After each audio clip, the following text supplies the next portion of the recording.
अनि मलाई नागरिकता चाहियो। हजुर त्यति बेला नागरिकता पाउनको लागि 18 वर्ष पुग्नुपर्ने। काठमाडौँमा गएपछि म 1 वर्ष कि 2 वर्ष अध्ययन गर्दाखेरि म 18 वर्ष पुगेँ। हजुर अनि मामा कहाँ गएँ शनिबार।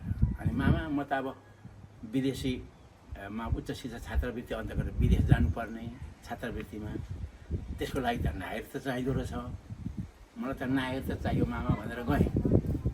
अनि मामाले भन्यो जाऊ म बाजेलाई म फोन गर्छु, उहाँ भेटौँ अन्तर्देश कार्यालयमा भन्यो। अनि म गएर अनि बाजेका गएँ, मलाई यसरी नागरिकता चाहियो बाजे भनेर।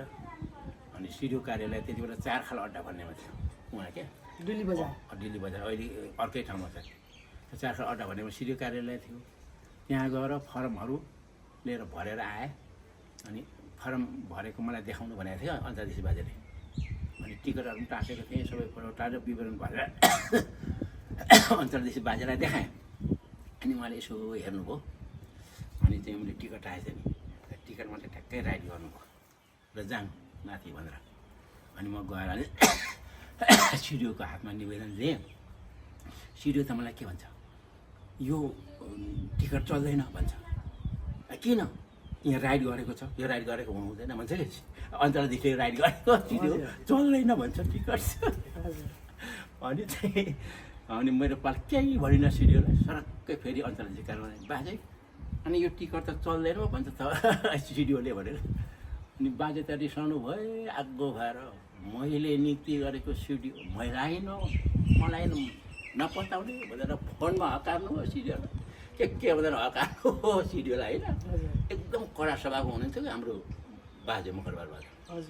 उस्तै मान्छे त उहाँको अगाडि बोलेन। बाजेको नाम के हुन्थ्यो? ओके एआइजी रामकाजी बान्ताको बुवा। ओके। अनि हाम्रो सिडिओ प्रेम बान्ता जेठाको। हजुर। अनि सिडिओ प्रेम बान्ताको माइला काको। हजुर। अन्तर्देश। अनि चाहिँ म गएँ बिजाइ। अनि गएर यसो देखेको त अनि सुरुक्क नाच्दै बनाइदियो। सर यो कुन सालको कुरा हो यो? कति मैले 30-31 साल चाहिँ कहिले नाच्दै। अनि त्यसपछि तपाईँ रसिया जानुभयो पढ्न? म चाहिँ उच्च शिक्षा अन्तर्गत उहाँ गएको थिएँ स्कलरसिपमा।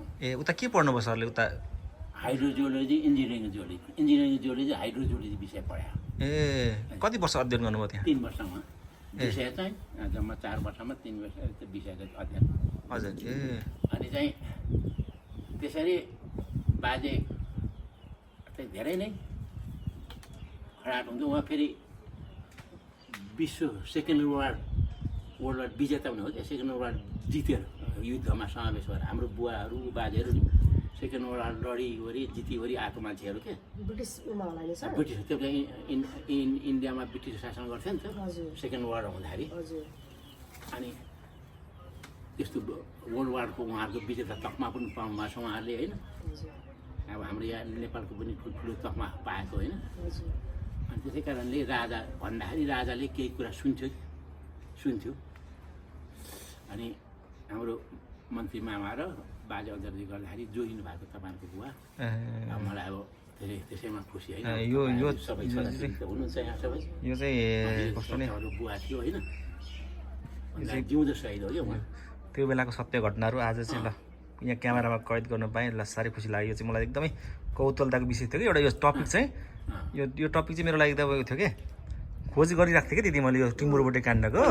आज चाहिँ ल कसरी यस्तो काण्ड भनेर लेखेको पाइन्छ, तर त्यहाँ के घटना भएको कसैलाई थाहा छैन।